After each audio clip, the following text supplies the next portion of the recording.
যুবকেরা, ছেলেরা, বাচ্চারা, পর্দানশীল মা বোনেরা, আল্লাহ নবী জানিয়ে দিলেন, ও আমার সাহাবীরা, যে একবার কলেমা পড়বে জান্নাতে যাবে। আল্লাহ নবী সাহাবী ফারুক আযম হযরত ওমর রাদিয়াল্লাহু তাআলা আনহু উঠে দাঁড়ালেন। ইয়া রাসূলুল্লাহ, হাবিবাল্লাহ, তাহলে আপনার কথা অনুযায়ী আমি ওমরও জান্নাতি? আল্লাহ নবী বললেন, হ্যাঁ ওমর তুমি হলে জান্নাতি। আল্লাহ নবী সাহাবী বললেন, ইয়া রাসূলুল্লাহ, হাবিবাল্লাহ, তাহলে আজকে থেকে নামাজও আমি আর পড়ব না। আল্লাহ নবী বললেন, নাই বা পড়লে ও আমার সাহাবী ওমর, তারপরেও তুমি জান্নাতি। একবার জোরে হবে না? হযরত ওমর দাঁড়িয়ে বলছে, হুজুর কলেমা পড়েছি, আপনি যখন জবান দিয়ে বলছেন জান্নাতি, তাহলে আমি আর নামাজ পড়ছি না। নবী বললেন, নাই বা পড়লে ওমর, তারপরেও জান্নাতি। একবার জোরে বলেন, একবার জোরে হবে না? ভাইরা আমার, নজরেরা, যুবকেরা, ছেলেরা, বাচ্চারা, পর্দানশীল মা বোনেরা, আল্লাহ নবী দো জাহানের বাদশাহ হাবিবুল্লাহ নবী জনাবে মুহাম্মদুর রাসূলুল্লাহ সাল্লাল্লাহু আলাইহি ওয়াসাল্লাম, নবী আমার যখন এই কথা বললেন, ফারুক আযম হযরত ওমর রাদিয়াল্লাহু তাআলা আনহু উঠে দাঁড়ালেন।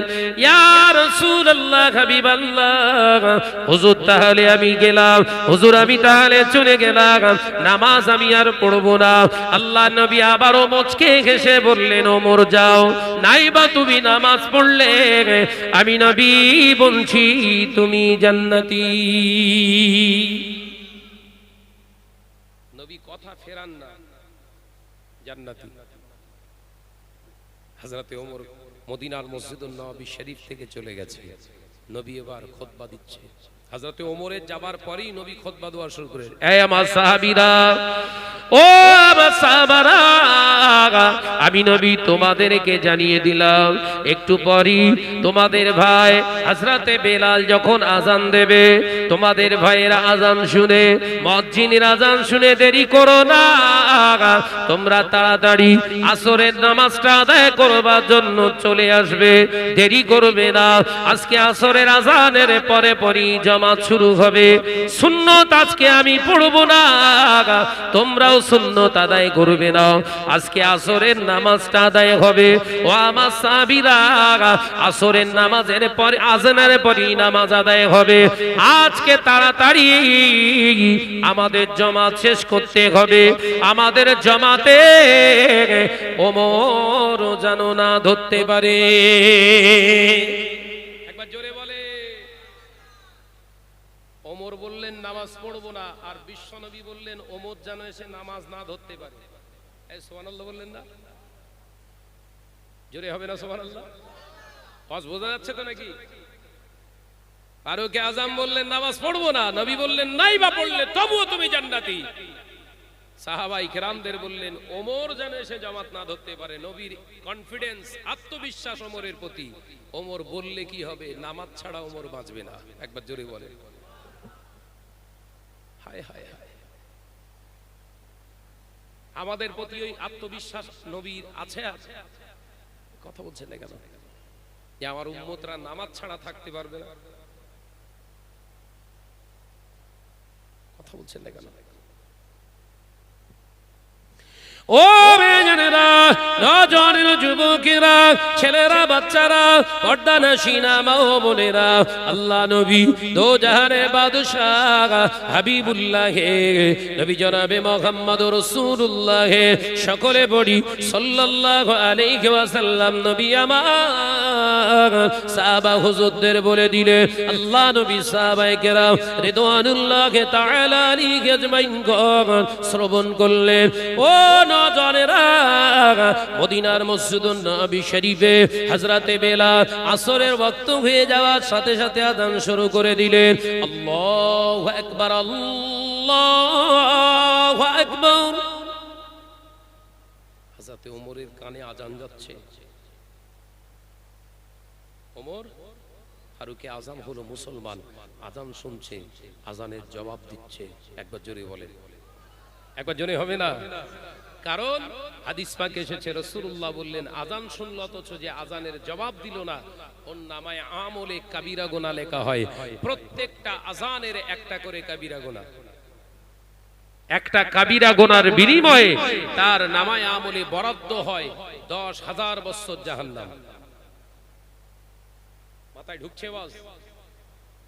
এই তো এশার আজান হলো, সব শুনলাম, জবাব দিয়েছিলেন? এসব নসিহত তো হয় না, কি শিখবে? আজান শুনে আজানের জবাব দেওয়া হচ্ছে ওয়াজিব। আজানের সময় কোরআন তেলাওয়াত চলে না,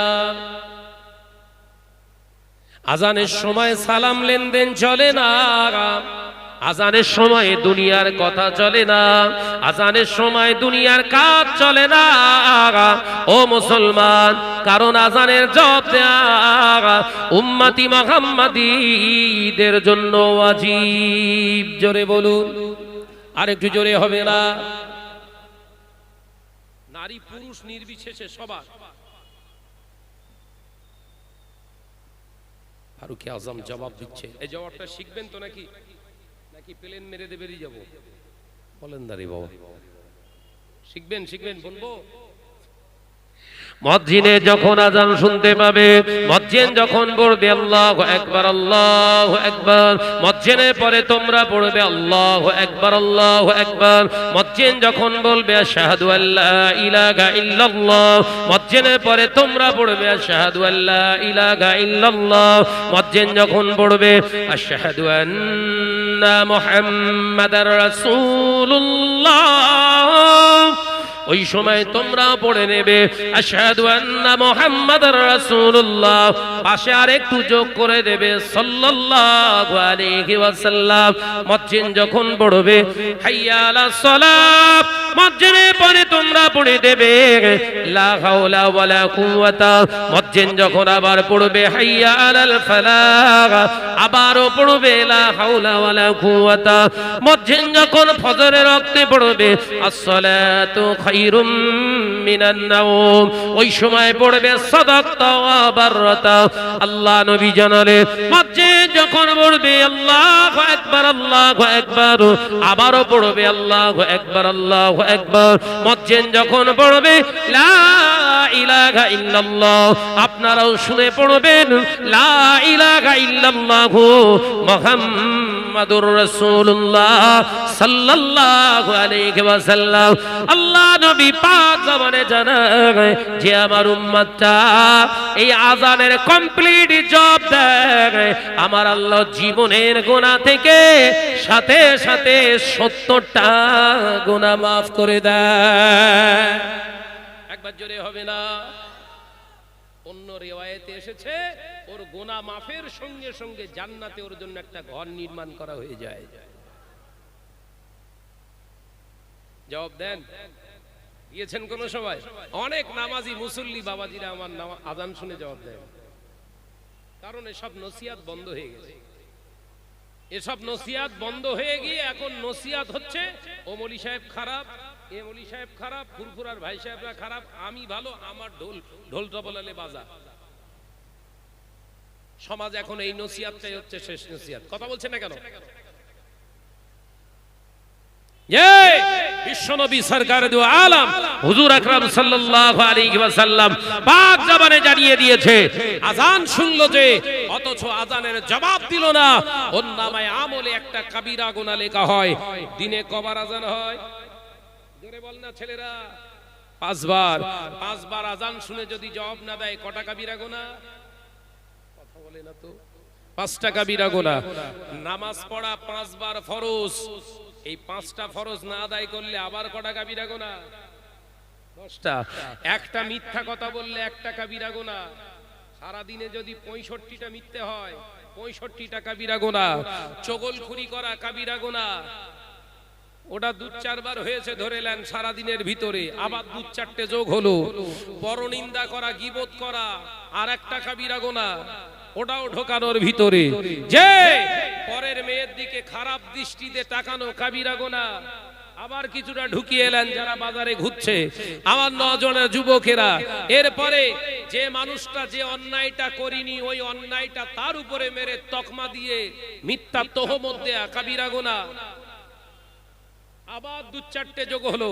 বাবাজি এই সারা দিনের 24 ঘন্টার কাবিরা গুনার লিস্ট যদি কম্পিউটারের কাছ থেকে চাওয়া হয় ওর পেছন দিক থেকে কালো ধোয়া বেরোবে, তো সারা দিনের গুনার হিসেব দেওয়ার ক্ষমতা নেই। তুই সাধু শাসিস কোত্থেকে? তুই যে সুফি সদরউদ্দিন সেজে ঘুরছিস কোত্থেকে? কম্পিউটার নিজের মন, ওকে প্রশ্ন করেছিস? দিনে কতবার পরনিন্দা করেছি, পরের মিথ্যা তহমত দিয়েছি, মিথ্যা কথা বলেছি, পরকে ঠকিয়েছি, চিটিংবাজি করেছি, সুদের মাল খেয়েছি, জেনা করেছি, কান দিয়ে চোখ দিয়ে জেনা করেছি, হাত দিয়ে অন্যায় রাহাজানি করার ইঙ্গিত দিয়েছি। সব কাবিরা গুনাহ। এ কাবিরা গুনার জীবনে তো ভরপুর, তাহলে অপরকে খারাপ বলি কোত্থেকে? এটাই হলো আল্লাহর ভয়। একবার জোরে হবে না সুবহানাল্লাহ? আল্লাহর ভয় কোথায় বুঝতে পেরেছেন? নামাজ পড়ছেন আল্লাহর ভয় নাও হতে পারে, রোজা করছেন আল্লাহর ভয় নাও হতে পারে, হজ করছেন আল্লাহর ভয় নাও হতে পারে, যাকাত দিচ্ছেন আল্লাহর ভয় নাও হতে পারে। কারণ যাকাত তার উপরে ফরজ, হালাল মালদার। ভালো করে হজ বুঝতে হবে, বলো হজ বুঝতে পারছেন তো বাবাজিরা? হালাল মালদার যিনি সারা বছরের খরচ খরচা করার পরে ওই হালাল মালের উদ্বৃত্ত সম্পদের পরিমাণটা হয়ে গেছে 52.5 ভরি রূপা। এই রকম পজিশনের ধনসম্পদ আপনার কাছে আছে। কোন মাল বললাম? হারাম মালের না, বলো হালাল মাল। তখন শরিয়ত বলছে ওর থেকে 2.5% আপনি দেন, আপনার জন্য ফরজ। একবার জোরে হবে না? একবার জোরে হবে না? আপনার কাছে কোটি কোটি টাকা, কোটি কোটি টাকার মালিক আপনি, কিন্তু আপনি স্বতঃস্ফূর্তভাবে জানেন মারা টাকা, ঝাড়া টাকা আপনার হজ ফরজ নয়, যাকাত ফরজ নয়, কুরবানি আপনার ওয়াজিব নয়, দান করা আপনার জন্য জায়েজ নয়, কিন্তু এসব অনসিহত করলে আর দাওয়াতও নাই। কথা বলছেন না কেন হুজুর? যে হজ করতে যাচ্ছে হাজী সাহেব, ভাইয়ের ফারাজ ফাঁকি দিয়ে, অংশ ফাঁকি দিয়ে, বোনের ফারাজ ফাঁকি দিয়ে সেই ফারাজ বিক্রি করে দিয়ে কাবা ঘরকে নাড়া দিচ্ছে। কথা বুঝতে পারছেন? ও হাজির কবরে বজ্রাঘাত পড়বে। সুদখোর ফোন করে ফতোয়া দিচ্ছে, হুজুর আমার প্রায় 1.5 কোটি টাকার মতো এখন মালিক আমি, আমার যাকাত মোটামুটি কত হবে? হুজুর হট করে ফতোয়া দেয়া যায়? ডিটেইলস তো জিজ্ঞাসা করতে হবে। আমি বললাম ভাই আপনি কি কাজ করেন? বলে ভাই ও বলা যাবে না। তাহলে তো দেয়া যাবে না কিছু। আপনি আগে বলেন কি কাজ করেন, আপনার সম্পদ আপনি কিভাবে সংগ্রহ করেন বলেন। বলে ভাইজান আমি যে কাজ করি সেটা শরিয়ত আপনার অনুমোদন দেয় না। তাহলে তো ভাই আপনি তো ভিখারির থেকেও খারাপ, আপনার টাকা পয়সার মালিক ওই 1.5 কোটি টাকা বলছেন, আপনার 1 পয়সা নেই। যাকাত করতে কি হবে? আপনার যাকাত ফরজ নেই, আপনার হজও ফরজ নেই, আপনার জন্য কুরবানি ওয়াজিব নেই। কুরবানি দেবেন না জানো? ওই হারাম টাকার গরু কিনে কুরবানি দিলে আপনার গোশত যে কটা খাবে ওরাও মার খাবে। এই কথা বুঝাচ্ছেন? দেখি যে ফোন কেটে দিয়েছে। আমি বললাম ভাই এখনো কমপ্লিট হয়নি, দাঁড়া। ফোন কেটে দিচ্ছিস কেন? আমি ঘুরিয়ে করেছি, আবার কেটে দিচ্ছিস কেন? দাঁড়া, মলি সাহেব আর খুঁজে পাসনি, আমাকে ফোন করেছিস। সমাজ ব্যবস্থা আর হবে না কেন বলেন? সমাজ ব্যবস্থা এরকম হবে না কেন? সুদখোরেরা আজকে সমাজের বুকে, হারামখোরগুলো সমাজে দানী রূপে পরিগণিত হওয়ার কারণ হচ্ছে তো আমাদের মতো এক শ্রেণীর হুজুর। এই কথা বলছেন না কেন? আমি কি ঠিক বলছি না ভুল বলছি? যখন আমি শাহনাজ কোন প্রতিষ্ঠান চালাতে যাব, তখন একদম হারামখোর আর হালালখোর দেখলে আমার আর প্রতিষ্ঠান চলছে না। আমি ওই হারামখোরের কাছে যেই বলছি মাল দে তুই ভাই, দোয়া করছি সাদগায়ে জারিয়া, শুধু নেকি পাবি। একবারও বললাম না ভাই তোর হালাল মাল থেকে আমার যদি পারিস দে, আর নইলে দেওয়া লাগবে না, কারণ আমার প্রতিষ্ঠান থেকে শয়তান তৈরি করব না। যে কটা বেরোবে সত্যি যেন শরিয়াতকে মাননেওয়ালা ছাত্র এখান থেকে বেরোই। চারটে হলে চারটি আলহামদুলিল্লাহ, 400 দরকার নাই। মুসাদ্দদ জামান বলেছিলেন, বাবা মাদ্রাসার পরিকাঠামো, মাদ্রাসাগুলো তোমরা চালনা করবে হালাল মাল থেকে, এবং যারা এগুলো পরিচালনা করবে তারাও যেন হালাল হারামের জ্ঞান রেখে চলে। এদের দ্বারা তোমরা মাদ্রাসা মসজিদ চালনা করবে। খবরদার হারাম অর্থ দিয়ে মাদ্রাসা মসজিদ চালাবে না, কারণ শয়তান এখনো জিন্দা আছে। যদি এই হারাম মাল খেয়ে অর্থ খেয়ে যদি একটা মাদ্রাসার ছেলে আলেম হয়, আগামী দিনে ওই আলেমের থেকে ইসলামের কিছু উপকার আসবে না। কথা বুঝতে পারছেন না? সেগুলোই তো হচ্ছে সমাজে, সেইগুলোই তো হচ্ছে সমাজে। এগুলো বললেই বলে আমাদের বিরোধিতা করছে। তুই কে ভাই, তোর বিরোধিতা করতে হবে কেন? তুই যে কাজটা করছিস সেটা শয়তানের, ইবলিসের, সেই কাজের বিরোধিতা করতে হবে। এটা তো কোরআনের হুকুম, এটা তো আল্লাহর বিধান, এটা তো রাসূলুল্লাহর ক্যারেক্টার। এর বিরোধিতা না করলে তোর ওই গর্তের ভিতরে আমাকেও যে ঢোকাবে। তুই যে বিরাট উন্নয়ন করছিস, ও উন্নতি আমি চাই না, ও উন্নতি আমার জ্ঞান থেকে, ক্ষুদ্র জ্ঞান থেকে আমি মানি না, কারণ ওই রকম উন্নতি আমার আল্লাহ চাইনি, আমার রাসূল চাইনি, আমার কোরআন চাইনি, হাদিস চাইনি। তো আমি তোর উন্নতি নিয়ে কি করব? জাহান্নামে যাব? তোর যেটা ভালো লেগেছে তুই কর, কিন্তু আমার চোখে যখন রেডারে ধরা পড়বে এ অন্যায় রাহাজানিতে এ সম্পূর্ণ কাজ সম্পূর্ণ হচ্ছে, আমি তোর নাম করব না, কিন্তু ঠুকবো। সমাজ যার বোঝার দরকার বুঝে নেবে। কথা বলছেন না কেন? আমি কি অন্যায় কথা বলছি না? ঠিক জোরে বলেন, ঠিক না ভুল? এখন এই কথা বলতে গেলেই বলছি জেনাখোর। শাহনাজ সাহেব জেনাখোর বাবাজি, ওই জন্য বললুম মিডিয়া এর নাম জেনাখোর যারে বলে। বিশ্বনবী বললেন সে যদি জেনার আওতাভুক্ত না হয়, ওই জেনাটা একদিন তাপ দিয়ে এই জমিনের উপরে, আমার আল্লাহ পাকের এই জমিনে তাপ দিয়ে ওই কাজটা করাবে। কথা বুঝতে পারছেন না? যদি আমি শাহনাজ জেনার অন্তর্ভুক্ত না হয়ে থাকি, জীবনে যদি জেনা না করি, ওই জেনার গুনাহটা একদিন যে ব্যক্তিটা বলেছে ওর লাইফের সঙ্গে ওই গুনার সাথে এই পৃথিবীর জমিনে বাস্তবে রূপ দেখিয়ে দেবে। যে মুখে যা এসেছে তাই বলছো নাকি? মাইক পেয়ে গেছো, বাদরামি করার আন্দাজ পাও না? মুখে যা আসবে তাই। সামনে মাইক পেলে, ক্যামেরা পেলে মনে করতো বিরাট বড় হুনু হয়ে গেছি। তুমি জেনে রেখে দিও মিয়াজি, জেনে রেখে দিও জমিনের মালিক আল্লাহ, আসমানের মালিক আল্লাহ, ইজ্জতের মালিক আল্লাহ, সম্মানের মালিক আল্লাহ, মরণের মালিক আল্লাহ, পৃথিবীর জমিনে রিজিকের মালিক আল্লাহ। এই আল্লাহ জানিয়েছে যে আমার হয়ে গেছে, আমি আল্লাহ তাকে ধরে রেখেছি। পৃথিবীর সব মানুষ যদি তার ঠ্যাং ধরে নামানোর চেষ্টা করে, ওর সম্মান ইজ্জত বাঁচিয়ে দেওয়ার দায়িত্ব আমি আল্লাহ আমার। একবার জোরে বলে। তোমার তেল মারবো না আমি শাহনাজ তেল মেরে চলি না। আমার পীর ছিলেন পীর আল্লামা শাহ সুফি বাংলা আসামের হাজী মুফতি আজম মেজলা হুজুর পীর কেবলা রাহমাতুল্লাহ আলাইহি। হুজুর কেবলার নসিহত ছিল এটাই, হুজুর কেবলার নসিহত ছিল এটাই, জীবনে কারু তেল মেরে চলবি না, অন্যায়ের সঙ্গে আপোষ করবি না, অন্যায়কারীদের সঙ্গে হাতে হাত মেলাবি না। বিনিময়ে যদি এক ঘরে বসে থাকবি, আল্লাহ রিজিকের ব্যবস্থা করে দেবে। একবার জোরে বলেন, একবার জোরে বলেন সুবহানাল্লাহ। সেই পীরের পাশে থেকে মানুষ, আমার দরকার নিয়ে আপনার এত প্রচার প্রসার, আমার দাওয়াত দরকার নেই, আমার দাওয়াত দরকার নেই। আল্লাহে তাল্লাহে বিল্লাহে, আল্লাহর কসম করে বলছি দাওয়াতের কোনো প্রয়োজন নেই। শাহনাজের জলসায় যাই, একটা অভ্যাসে রূপান্তরিত হয়ে গেছে। মানুষের সঙ্গে কথা না বললে যেন নিজেকে খারাপ লাগে। তো কি কথা বলবো? মানুষের সামনে কথা বলতে গেলে কি কথা বলবো? ওরা আমায় বিশ্বাস করে খাজুর ডাঙ্গার ছেলেরা দাওয়াত করেছে, এদের বিশ্বাসটা ভাঙানো আমার ইমানি দায়িত্ব নয়, বরঞ্চ এদের ইমানটা যাতে মজবুত হয় সেই নসিহত আমার সঙ্গে আমাকে দিতে হবে এই মজলিসে। সেই জন্য কিছু আমি আপনাদের বলছি। অসুবিধা হচ্ছে? হকটাকে জাস্টিফাই করার চেষ্টা করুন।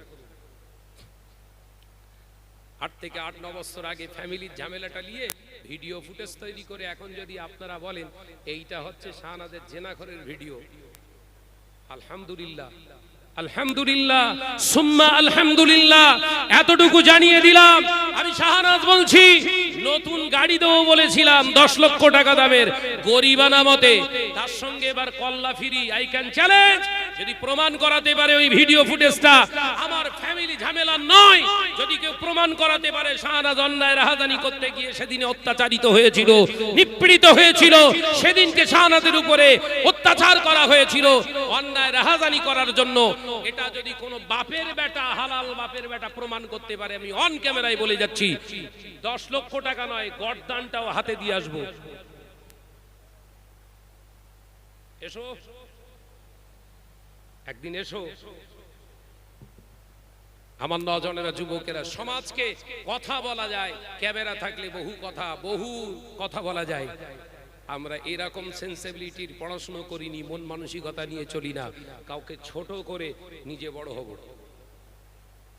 এ চিন্তার মানুষ আমি নই। অন্যায় হবে একবার অর্নিং দেবো, এই কথা বুঝাচ্ছেন না? চোখে ধরা পড়েছে, রাডারে ধরা পড়েছে, অন্যায় করেছে, একবার বলবো ভাই এটা আপনার অন্যায়, যদি না শোধরাই এইবার কিন্তু ডাইরেক্ট হিট হবে, এই কথা বুঝাচ্ছেন না? আমরা বারবার বলেছি ভাইরা, আমার নজনেরা, যুবকেরা, যে কথা বলতে চাইছিলাম, নবী পাক সাল্লাল্লাহু আলাইহি ওয়াসাল্লামের সাহাবী ফারুক আযম ঘরে চলে গেছে, ফারুক হযরতে বেলাল রাদিয়াল্লাহু তাআলা আনহু আযান হেঁকে দিয়েছে। আমার নজনেরা, যুবকেরা, ছেলেরা, বাচ্চারা, বেলালের আযানটা হযরতে ফারুক আযম শুনতে পেয়েছে। আজকে ভাবছেন, অনেকেই ভাবছে, ভাইরা ভাবছে, চাচারা ভাবছে, বাবাজিরা ভাবছে শাহনাজ ভাই খুব রেগে গেছে। রাগের নয়, আমি কথা বলি আমার এইরকমই আওয়াজ, কথা বুঝতে পারছেন না? আমার এইরকমই আওয়াজ, আমি হেসে হেসে যেরকম কথা বলি, রেগে রেগে ওই রকম কথা বলি। তবে আমার রাগ আল্লাহ খুব বেশি সময় রাখেন না, এটাই আলহামদুলিল্লাহ, আল্লাহর শুকর। আমি রাগলে যেই সেই ঠান্ডা হই, এটা আল্লাহর বড় দান। যে আমার নজনেরা, যুবকেরা, ছেলেরা, বাচ্চারা, যখন মুজাদ্দুজ্জামানের আওলাদদের গালি দিয়েছিল, কোথায় ছিলে তোমার হক? দাদা পীর রাহমাতুল্লাহ আলাইহির কলিজার রক্তে জিগারদের যখন এলেম মেপেছিল কলসির ন্যায়, ভাড়ের ন্যায়, যারা বলেছিল, আল্লাহর ওলিদের যখন বলেছিল বুড়ো ভাব তুমি কোথায় ছিলে, কোথায় ছিল তোমার চাচা? আল্লাহর ওলিদের গালি দেবে, আমরা মাথা হেড করে মেনে নেবো, ও মলি সাহেব আমি না, এ জীবন চলে যায়, যাক, গুলিতে ঝাঁতরা হয়ে যাক, গর্দান আদা হয়ে যাক, কিন্তু আল্লাহর ওলিদের পক্ষ নিয়ে কথা বলবে শাহনাজ, কারণ শাহনাজ কোরআন পড়া মানুষ। ওয়ালা তাকুলু লিমান ইউকতালু ফি সাবিলিল্লাহি আমওয়াত বাল আহইয়াউ ওয়ালাকিন লা তাশউরুন। একবার জোরে বলে, একবার জোরে বলে, এ মরণটা তো মরণ নয়, যদি আমাকে মরতে হয় আমি মরতে রাজি আছি, একবারের নয়, দুইবারের নয়, শতবার যদি আল্লাহ জমিনে পাঠায়, ন্যায়ের পক্ষ নিয়ে অন্যায়ের বিরোধিতা করতে গিয়ে যদি শতবার আমাকে দুনিয়া থেকে চলে যেতে হয়, আলহামদুলিল্লাহ সুম্মা আলহামদুলিল্লাহ, সব সময় শাহনাজ রেডি থাকবে, কিন্তু অন্যায়কারীদের সঙ্গে 1 সেকেন্ডের জন্য কোনো পক্ষপাতিত্ব নয়। একবার বলুন ইনশাআল্লাহ। এই নীতির উপরে থাকবেন। আমার পীর সাহেব হুজুর কেবলার এটাই ছিল জীবন আদর্শ। একটা উদাহরণ দেই, বুঝতে পারবেন। হুজুর কেবলার বয়স তখন 100 বছর। কার? বাংলা আসামের হাজী মুফতি আজম মেজলা হুজুর পীর কেবলা রহমাতুল্লাহ আলাইহি। আমি দরবারে বসে রয়েছি, তখন মসজিদের মসজিদ, আমি দরবারের মসজিদের মাটির মসজিদে, মসজিদে মাদানিয়াত, তখন মসজিদের মসজিদ আমি। মিনাখা থেকে একজন হাজী সাহেব হুজুর কেবলার জন্য 2টো খাসির মাথা ছিলে, খাসির মাথার গোশ খেতে হুজুর খুব পছন্দ করতেন। খাসির মাথা ছিলে রেডি করে, আর কেজি 5 মতো বড় বড় বাগদা, ঘেরির বাগদা, বড় বড় সব পাকা পাকা, হুজুর কেবলার জন্য ব্যাগ ভর্তি করে এনেছে। হাজী সাহেব মুজাদ্দুজ্জামানের দরবারে আসলেন। ও নজরের যুবকেরা, মুজাদ্দুজ্জামানের রাখতে জিজ্ঞাসা, আব্বা জান মেজলা হুজুর পীর কেবলা রাহমাতুল্লাহ আলাইহি হুজুর আমার দেখতে পাওয়া যায়, হুজুর আমার চোখ বন্ধ করে থাকতেন।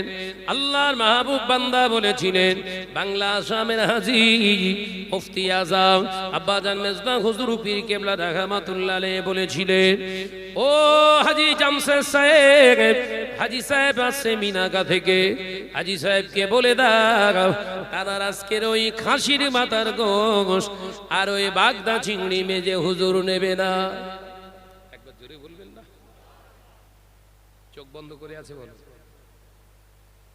কি পীর আল্লাহ বানিয়েছিলেন, আর এখনকার পীর গরিব লোকের বাড়িতে খাওয়া হারাম, বড় লোকের বাড়িতে খাওয়া হালাল।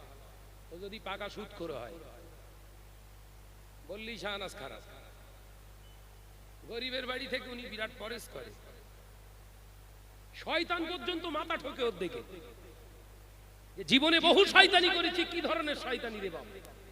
গরিবদের বাড়িতে খাওয়া হারাম, অথচ বেশ মার্বেল টার্বেল করা চাকচিক্যময় বিশাল টাকার মালিক। ও কোত্থেকে ইনকাম করিস দেখার দরকার নেই, তোর বাড়িতে যে আমি খাবো। শেখাচ্ছ? তোমায় দেখে শিখতে হবে। আল্লাহ পীরের কাছে রেখে মানুষ করেছে, কোনটা হাড়ি আর কোনটা কলসি চিনতে পারবো নি। যে মুজাদ্দিদুল জামানের রাখতে জিগার কি বললেন, হাজী সাহেবকে বলে দাও ওই মাছ আর ওই গোশত মেজে হুজুর আজকে নেবে না। কেন আব্বাজান, কেন? ওনার আব্বা আম্মা হায়াতে আছে, তাদেরকে খেতে দেন না। একবার জোরে বলবেন না? অন্যায়ের সঙ্গে কোনো আপোষ নেই, এরাই তো আল্লাহর ওলি, এনারাই তো প্রকৃত মুমিন, এনারাই তো জান্নাতের রাস্তার মানুষ। তোমার সামনে অন্যায় হচ্ছে, তুমি চুপ করে বসে রয়েছো, একটা শরিয়ত বিরোধী কথা বলছে, চুপ করে বসে রয়েছো, বড় শয়তান। হুজুর কেবলাকে বললেন, হুজুর উনি বড় কষ্ট করে এনেছে, ফিরিয়ে দিলি। মন, ওনার মন খারাপের সঙ্গে কিছু নেই, ওনার মন খারাপ আর আনন্দের বিষয় কিছু নয়, এটা শরীয়তের হুকুমের খেলাফ। এটা যদি মেজে হুজুর গ্রহণ করে কিয়ামতের দিন জবাব দিতে পারবে না। একবার জোরে বলুন না, আল্লাহর ভয় আছে না নাই? ও নওজওয়ানেরা, যুবকেরা, মেজলা হুজুর পীর কেবলা রাহমাতুল্লাহ আলাইহির কথাটা হাজী সাহেবকে জানিয়ে দেয়া হলো। হাজী সাহেব, আপনার আব্বা আম্মা হায়াতে রয়েছে, আপনি তানাদেরকে কোনোদিন এমন করে খাওয়ান না। ও হাজী সাহেব যান, আপনি যান, আপনার আব্বা আম্মাকে আজকের এই খানাগুলো তাদেরকে খাওয়াবেন রান্না করে। যান যান, আল্লাহর ওলি জানিয়ে দিয়েছে, আল্লাহ পাক যদি সুযোগ সুবিধা দেয়, আল্লাহ হুজুরকে যদি হায়াতে রেখে দেয়, আল্লাহর ওলি বলেছে, আল্লাহর মাহবুব বান্দা বলে দিয়েছে, তুমি অন্য দিন যতটুকু পারবে নিয়ে আসবে, মেজে হুজুর তাতে কোনো অভিযোগ রাখবেন না। একবার জোরে বলেন। হাজী সাহেব সেই মাছ আর এই সেই গোশত, খাসির দুটো মাথার গোশ বাড়ি নিয়ে চলে এসেছিলেন। ঠিক 9 দিনের মাথায় আবার হাজির। মহব্বত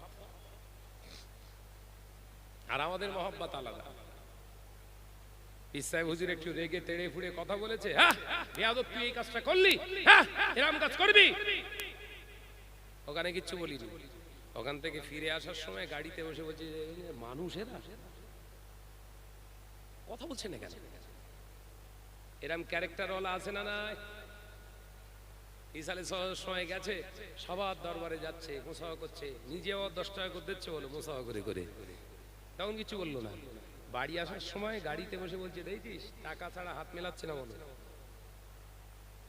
এর কবরে বাস পড়বে না তো কার কবরে পড়বে? হেরা, আমি কি তৈরি করে বলছি না হাকিকাত? ও নওজওয়ানেরা, যুবকেরা, ছেলেরা, বাচ্চারা, পর্দানশীনা মা ও বোনেরা, মুজাদ্দিদুল জামানের একটি জিগার বাংলা আসামের হাজী মুফতি আযম আব্বাজান মেজলা হুজুর পীর কেবলা রাহমাতুল্লাহ আলাইহি হুজুর আমার দেখতে পাওয়া যায়, আল্লাহর মাহবুব বান্দা বলতে লাগলেন, ও হাজী সাহেব, ও হাজী সাহেব জামশেদ সাহেব, তুমি শরবত গুলে রাখো, ভালো করে শরবত গুলে রাখো। হাজী সাহেব আসে, হাজী সাহেব আসে, এই প্রচন্ড গরমে তাকে 1 গ্লাস এই যে হুজুরের দরবার থেকে তাকে শরবত খাইয়ে দেবে। একবার জোরে বলেন। হাজী সাহেব আসছে আর হুজুর শরবত রেডি করছে, অন্যই বলে কথা বলে না। আমাদের ভাতের বিরুদ্ধে তরকার দিলি বুঝতে পারেন, আবার পিঠ। ঠিক বলছিস না ভুল? ও নজনেরা, মুরব্বিয়ানা গনেরা, ছেলেরা, বাচ্চারা, পর্দানশীনা মাও বোনেরা, আল্লাহর ওলি, আল্লাহর মাহবুব বান্দার দরবারে এসে যখন সালাম দিলেন, মেজলা হুজুর আব্বাজান রাহমাতুল্লাহ আলাইহি বলেছিলেন, ও বাবা হাজী সাহেব, ওই যেগুলো এনেছো আমার পাশে তুমি রেখে দাও। আজকে তোমার জিনিসটা আমার জন্য, আমি আবু বকরের বেটা আবু জাফর মোহাম্মদ অজহুদ্দিনের জন্য আল্লাহর তরফ থেকে হালাল হয়ে গেছে। একবার জোরে হবে না? তার মানে অন্যের হক মেরে খাওয়াটা হারাম। অন্যের হক মারা, বল না রে বাপ, এই তো প্রকৃত আল্লাহর ওলি। অন্যের হক বুঝে দিয়ে তারপর নিজের হকের কথা চিন্তা করে, এই হচ্ছে প্রকৃত আল্লাহর ওলি। আর আমরা যা ওলি বলবো, দুটো একটা বলবো না, দরকার নেই। আমরা যা ওলি, শয়তানও আসবে না কাছে। শয়তান দূর থেকে সালাম মারে, হুজুর ঠিক আছে, শয়তানেরও হুজুর আমরা। আমরা একটু কি বলি, হক মারা। খাজুরডাঙ্গা গ্রামের বহু ফ্যামিলি রয়েছে গরিব, আছে না? বহু ফ্যামিলি ফিতরা বা যাকাত পাওয়ার যোগ্য, দুটো থাকলেও আছে যাকাতের টাকা প্রাপ্য।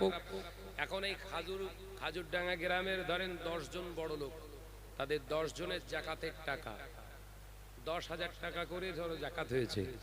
শরিয়াতের পরিভাষায় এই যাকাতের টাকার প্রথম হকদারকে প্রশ্ন করবেন, হুজুরমি ছোটান যে এই যে আপনাকে, আপনি টাকা চাইছেন আমার কাছে, আমার বাড়ির প্রতিবেশী একজন বা আমার ফ্যামিলির, আমার গোত্রের একজন যাকাত পাওয়ার যোগ্যতা সম্পন্ন মানুষ রয়েছে, হুজুর আপনার প্রতিষ্ঠানে বা আপনার কাছে যাকাতের টাকা দেয়াটা আমার জন্য জায়েজ?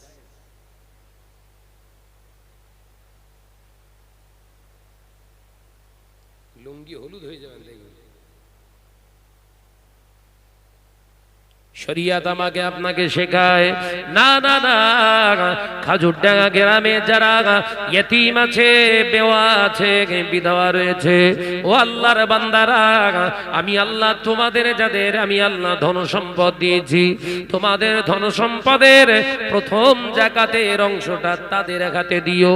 আমি আল্লাহ পাক জানিয়ে দিলাম, ওয়ালা ইয়াহুদ্দু আলা তুআমিল মিসকিন, প্রতিবেশীকে, ইয়েতিম মিসকিনকে যেন ভৎসনা করো না। যারা ইয়েতিম মিসকিনের সঙ্গে হক মারা বা ভৎসনা করেছে, কিয়ামতের দিন তারা আমি আল্লাহর কাছে ধরা পড়ে যাবে।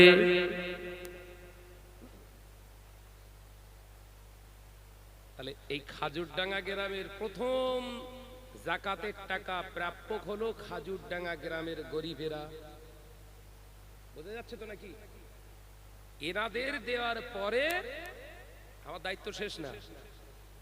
এই গ্রামে যদি আর কেউ না থাকে, পাশের গ্রাম কি গ্রাম? বাউগাছি। বাউগাছিতে যে দেখতে হবে কি কি, বাউডারি, বাউডারি, বাবাজি, মানে ওই পাশের গ্রাম, যে গ্রামই থাক সেইখানে যে খোঁজ করা। এইবারে দেওয়ার পরে যদি উদ্বৃত্ত সম্পত্তি থাকে তখন আপনার মর্জি মতো দিতে পারেন। কিন্তু আমরা এমন মারামারি শুরু করেছি, সব ফোন নাম্বার রেডি। যে কটা এলাকায় বড় লোক ধনী আছে, তাদের ফোন নাম্বার গুলো যে কোনো কারোর কাছ থেকে জোগাড় করে তারে যে ফোন করতেছি, ভাই আমার জন্য রেখে দেবেন কিছু। তুমি কে? এই তুমি আমার প্রতিবেশী, তোমার জন্য রাখতে হবে? আমার গ্রামের 4টে ছেলে কিতাব কিনে পড়ার মতো তাদের মাদ্রাসায় ক্ষমতা নেই, আমি তার দেবো। তুমি কে? এই মুডের সঙ্গে কথা বলা, এটা হচ্ছে শরিয়ত হক দিয়েছে আপনার। চিন্তা করছে তাই তো হুজুর বলেছে, হুজুর একেবারে না দিলি কেরাম হয়, মার খাবেন। হক মারার দায়ী আপনাকে গলা ধাক্কা দিতে দিতে জাহান্নামে ফেলে দেবে। আলোচনা মাথায় ঢুকছে? এইগুলোই খোলাসা যখন বলতেছি, বিজনেসম্যানরা ছটফট ছটফট করতেছে। এইগুলো যখন খোলাসা মানুষের কাছে তুলে ধরছি, বিজনেসম্যানরা তখন চিন্তা করছে এর তো আর কোনো ফল পাওয়া যাচ্ছে না, কোরআন পড়তে পারে না, খানিক দিন প্রচার করলি। বিজনেসম্যান, বিজনেস শুধু টাকায় হয় না, বলো সম্মানেও বিজনেস আছে। আপনারা জানবেন না সব, এই পড়াশোনা করতে হবে। সম্মানেও বিজনেস আছে, বিজনেসের সম্মান আছে। কথা বুঝতে যাচ্ছেন তো? হ্যাঁ, হুজুর কেবলার কাছ থেকে পড়াশোনা করে, হুজুর কেবলা আমার ওস্তাদ, হুজুর কেবলার কাছ থেকে পড়াশোনা করে হুজুর দাঁড়িয়ে রয়েছে, হুজুরের সামনে এমন হাঁটতেছি মনে হচ্ছে হুজুরের থেকে বড় হুজুর আমি। আমার শিক্ষক হুজুর কেবলা একটা আলিফ শিখিয়েছেন যিনি, সেই আলিফ সেখানে ওয়ালাটাও শরিয়ত বলছে তাকে সম্মান করো। একবার জোরে বলুন। আপনারা নাম শুনবেন, বিশ্বের ইমাম হযরতে নোমান বিন সাবিত, আবু হানিফা রাহমাতুল্লাহের নাম, হানিফা তানার কন্যার নাম। হুজুর কেবলাকে প্রশ্ন করেছিল খ্রিস্টান, আপনার ইহুদি নারীরা, হে বিশ্বের ইমাম, মুসলমানদের ইমাম, তুমি তো কোরআন নিয়ে বিরাট গবেষণা করো, তুমি শরিয়াত, তোমাদের শরিয়াতের ফতোয়া তুমি দান করো, বলো একজন পুরুষ 4টে মহিলাকে নিয়ে ঘর সংসার করতে পারবে, তাদেরকে ক্যারেক্টারলেস বলা যাবে না, চরিত্রহীন বলা যাবে না। একজন মহিলা কেন 2টো স্বামী গ্রহণ করতে পারবে না? এক্ষেত্রে তাহলে ইসলাম, আপনার ইসলাম কি মহিলাদের ঠকায়নি?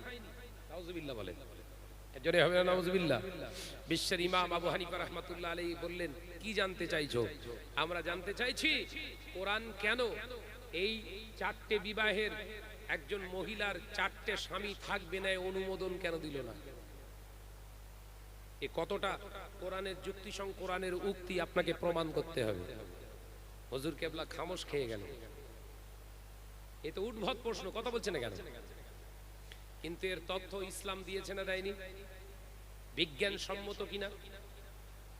হুজুর কেবলা চুপ হয়ে গেলেন, বললেন, মা তোমরা যে প্রশ্ন করেছো তোমাদের উত্তর তো দেব ইনশাআল্লাহ, তবে আমাকে একটু সময় দিতে হবে। আমি একটু সময় নিলাম, ইনশাআল্লাহ পরে জানিয়ে দেবো।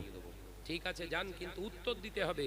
যদি না দিতে পারে তাহলে জানবো কোরআন নাযিল হয়েছে প্রতারণা করার জন্য। জোরে বলুন নাউজুবিল্লাহ। নবী মুহাম্মদ রাসূলুল্লাহ তিনি যে একাধিক বিবাহ করেছিলেন, তিনি নারীদেরকে নিজেদের ভোগের সামগ্রী হিসাবে ব্যবহার করতে চেয়েছিলেন। জোরে বলুন নাউজুবিল্লাহ। এই উত্তর যদি না দেন তাহলে এগুলো আমরা ভাববো। হুজুর কেবলা বললেন, ইনশাআল্লাহ উত্তর পাবেন। বাড়ি থেকে টুকটুক করে ঘরে এসেছেন, চেহারার ভিতরে একটা চিন্তার ছাপ। এই আমার নামে এত কিছু হচ্ছে, আমার চেহারার ভিতরে চিন্তার ছাপ নি বলো কেন বলেন দিন? সক্রিয়ভাবে একদম পাকা জায়গায় দাঁড়িয়ে রয়েছে। আমি জানি ও মিথ্যা প্রচার চালাচ্ছে, সামনে আসলে টিকতে পারবে না। কথা বুঝতে পারছেন না? ওই জন্য চিন্তার ছাপ নেই। এখানে আসতে একজন মৌলানা সাহেব ভাই ফোন করে বললেন, ভাইজান টেনশন করবেন না। আমি, ভাই শাহনাজ ভাই টেনশন আছে এরকম কোন ভিডিও ফুটেজ গেছে নাকি?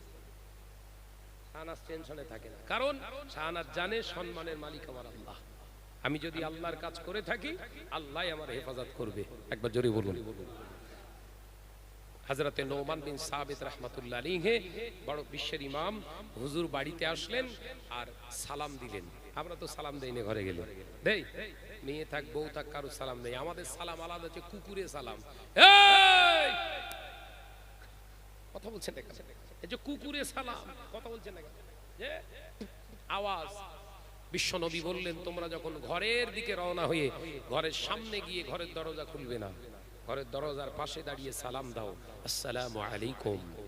উত্তর নেই, লা জবাব, কোনো উত্তর নেই।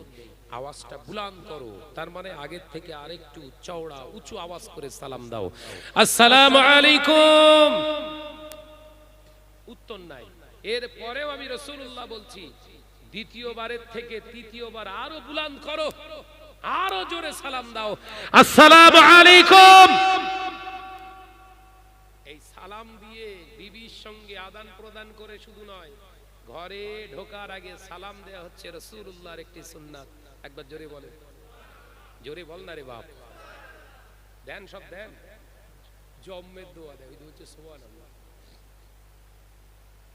জম্মের দোয়া দেয়, এবার থেকে ইনশাল্লাহ দেবেন। একটু অসুবিধা হবে, কারণ বাপের কালে নেই কোচাস, ধানকে বলে দুবলো ঘাস। চাষ নেই, রাত 12টা 1টার সময় জলসা শেষ করে যখন বাড়িতে যেয়ে ঝাড়বেন, দরজার সামনে আসসালামু আলাইকুম কোচির মা বলবেন, এনারা আবার কি হয় কথা বলছেন না, এরা হবে না, হবে না, হতে পারে, কিন্তু অভ্যাসটা করুন। আপনি বলুন, মুসলিম শরীফে বাবু সালামের অধ্যায়ে রাসূলুল্লাহ সাল্লাল্লাহু আলাইহি ওয়াসাল্লাম এই নির্দেশনা দিয়েছেন, স্বামী স্ত্রীর মহাব্বত, স্বামী স্ত্রীর গুনাহ মাফ করার প্রথম তাবিজ হলো সালাম। একবার জোরে বলেন, একবার জোরে হবে না। হযরতে নোমান বিন সাবিত রাহমাতুল্লাহ আলাইহি হুজুর আমার যখন ঘরে গেলে, ঘরের সামনে গেলেন, সালাম দিলেন।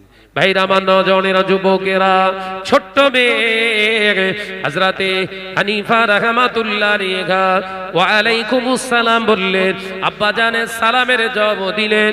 ঘরের দরওয়াজা খুললেন, আব্বা জানের চেহারার দিকে তাকালেন, জিজ্ঞাসা শুরু করে দিলেন, ও আব্বা জান, আপনার ভিতরে কেন চিন্তার ছাপ দেখতে পাচ্ছি?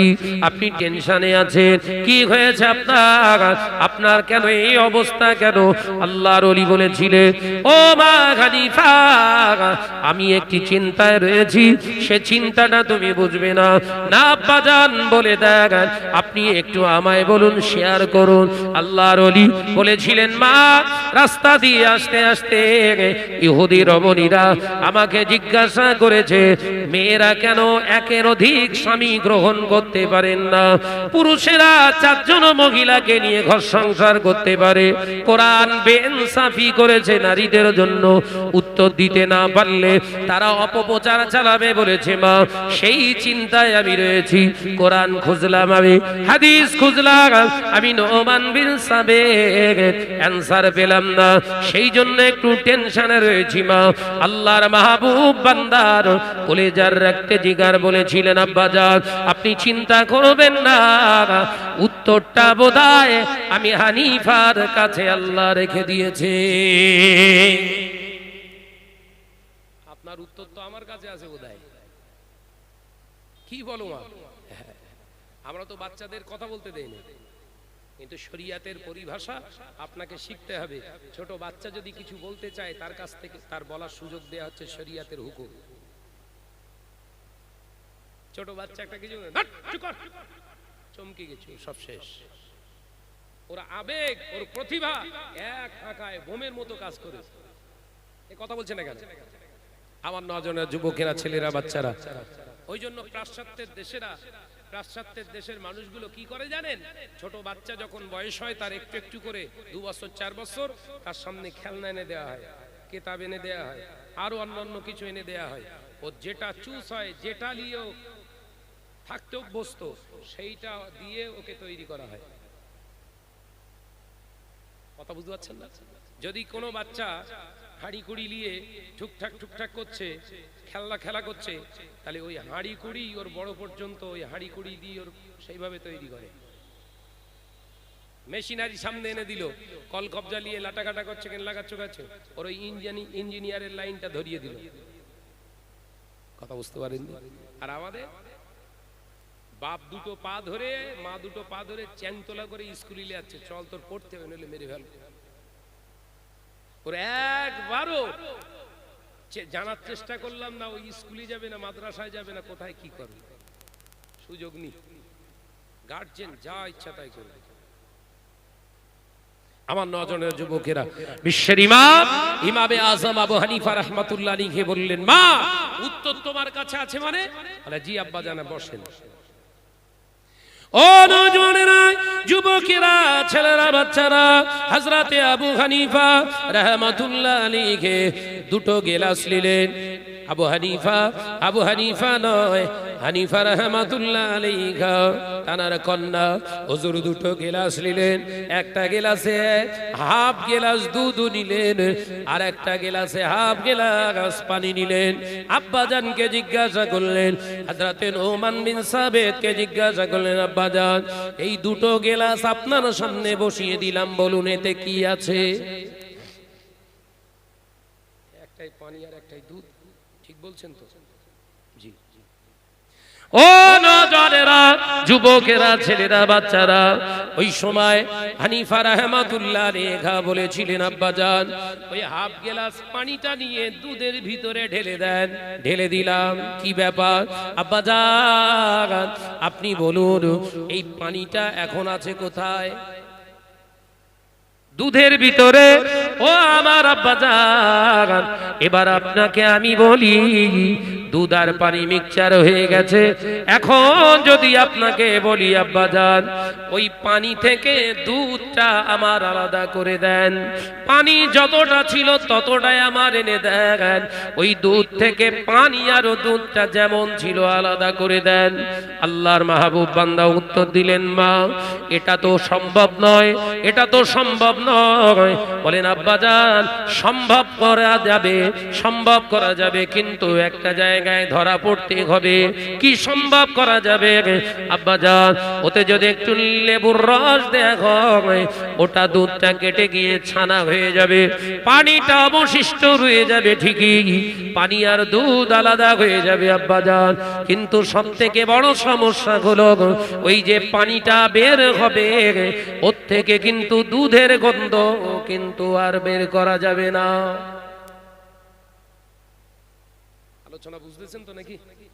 কি বললেন? দুধ আলাদা করা যাবে, ছানা হয়ে যাবে তো দুধ, কিন্তু ওই পানি যেটা থাকবে ওটা শুধু পানি না, বলো ওই পানি থেকে দুধের একটা গন্ধ, অর্থাৎ অনিরাময় করা সম্ভব নয়। ও আমার বাজার একজন মহিলা একজন নারী যদি একা করে চারটে স্বামী নিয়ে ঘর সংসার করে, দুটো স্বামী নিয়ে যদি ঘর সংসার করে, দুটো স্বামী তার সঙ্গে সংসার করবে, তার সঙ্গে নিশিতে যাপন করবে, মিলন করবে আব্বাজান, ওই সময় দেখতে পাওয়া যাবে মহিলাটার পেটে যদি একটা বাচ্চা আসে, ধরে নেন একটা বাচ্চা এসেছে, ওই দুটো স্বামী বা তিনটে স্বামী গ্রহণ করা মহিলাটা ও কি করে বলতে পারবে যে কোন স্বামীর সন্তান? তিনটে স্বামী, তিনের দুটো ধরে নেন, দুটো স্বামী, ওই দুটো স্বামীর কে অরিজিনাল ওই পেটের সন্তানের পিতা বলতে পারবে? না না মা বলতে পারবে। ও আমার বাজার শুধু তাই নয়, সন্তান ভূমিষ্ঠ হয়েছে, সন্তান ভূমিষ্ঠ হয়ে যাওয়ার পরে দেখা যায় ওই সন্তানটার গায়ের চেহারার রং হয়ে গেছে কালো, দেখতে খারাপ, কিংবা ধরে নেন হ্যান্ডিক্যাপ কোন সন্তান হয়েছে। ওই দুটো স্বামীকে যদি জিজ্ঞাসা করা হয় সন্তানটা কার, কোন স্বামী কি নিজের সন্তান বলে আর স্বীকার করতে চাইবে না? আব্বা এই তো উত্তর, একবার জোরে বলবেন না? একবার জোরে হবে না? এই জন্যই মহিলাদের একসঙ্গে দুটি স্বামী গ্রহণ করা আল্লাহ হারাম করেছে। যখন একটা স্বামী ওই অসুস্থ সন্তানটাকে নিজের সন্তান বলে মানতে চাইবে না, অপরদিকে স্বামীটাও বলবে আমার সন্তান না, শুরু হয়ে যাবে মেয়েটার জীবনের অনন্তকালের জন্য একটা অশান্তির একটা জায়গা, ওর সুখের সংসার আর থাকলো না, জাহান্নামের সংসার হয়ে গেল। তাই মেয়েদের সুখে থাকার জন্য একটা স্বামী যথেষ্ট। একবার জোরে বলেন, একবার জোরে হবে না? ও নওজওয়ানেরা, যুবকেরা, ছেলেরা, বাচ্চারা, পর্দার শিনা মা ও বোনেরা, আল্লাহর মাহবুব বান্দা বলেছিলেন মা ও মা হানিফা আমি তোমাকে বলছি শোনো মা, তুমি একদিক থেকে যেমন আমার মেয়ে, আর একদিক থেকে তুমি আজকে থেকে আমার শিক্ষিকা অর্থাৎ আমার ওস্তাদ, আজকে থেকে তুমি আমার মেয়ে শুধু রইলে না আমার শিক্ষক হিসেবে বিবেচিত হলে। আল্লাহর মাহবুব বান্দা বান্দি বলেছিলেন আব্বাজান যেহেতু আপনি আমার আব্বাজান, তাই আপনার কাছে আমি অন্য কোন সম্মানের আশা করছি না, শুধু আমার নামটা আপনার নামের সঙ্গে জড়িয়ে দেবেন। আবু হানিফা বললে আমি খুশি হয়ে যাব। সেই থেকে নোমান বিন সাবেত কতজন চেনে? এক কথায় চেনে আবু হানিফা। আবুল শব্দের অর্থ হলো আব্বা, পিতা, হানিফা তার মেয়ে, অর্থাৎ হানিফার বাপ। একবার জোরে বলুন, একবার জোরে হবে না?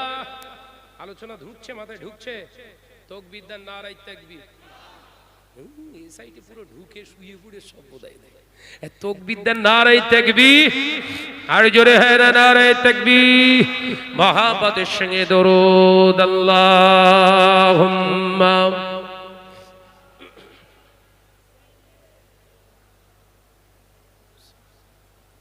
মাশাআল্লাহ মাশাআল্লাহ। আরেকটু জোরে ওয়া আলা আলি।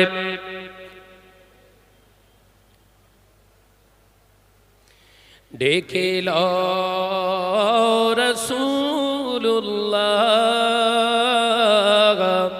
রওজা পাকের কিনারে, আমি সইতে পারি না বিরহ ব্যথা, ধন্য করো দিদারে। জোরে বলবেন না? জোরে হবে না? ডেকে লাও রাসূলুল্লাহ রওজা পাকের কিনারে, আমি সইতে পারি না বিরহ ব্যথা, ধন্য করো দিদারে। আল্লাহুম্মা সাল্লি আলা।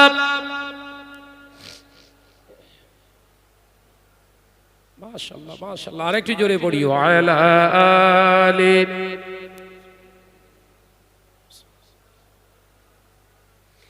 নূরে উজ্জ্বল চেহারা তোমার, দেখে মন যে ভরে যায়, তোমার ওই গুম্বাদে খাজরা দেখে ঈমানও বেড়ে যায়। একবার জোরে হয় না? ডেকে লাও রাসূলুল্লাহ রওজা পাকের কিনারে, আমি সইতে পারি না বিরহ ব্যথা, ধন্য করো দিদারে। আল্লাহুম্মা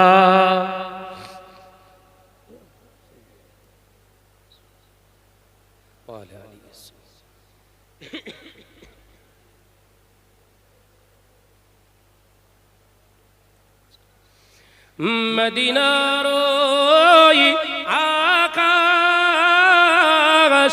মদিনার ওই বাতাস, মদিনার ওই আকাশ, মদিনার ওই বাতাস, মদিনার ওই জবালে উহুদ তোমাকেও সালাম জানাই। জোরে হবে না? নারায়ে তাকবীর। ডেকে লাও রাসূলুল্লাহ রওজা পাকের কিনারে, আমি সইতে পারি না বিরহ ব্যথা, ধন্য করো দিদারে। আল্লাহুম্মা সাল্লি আলা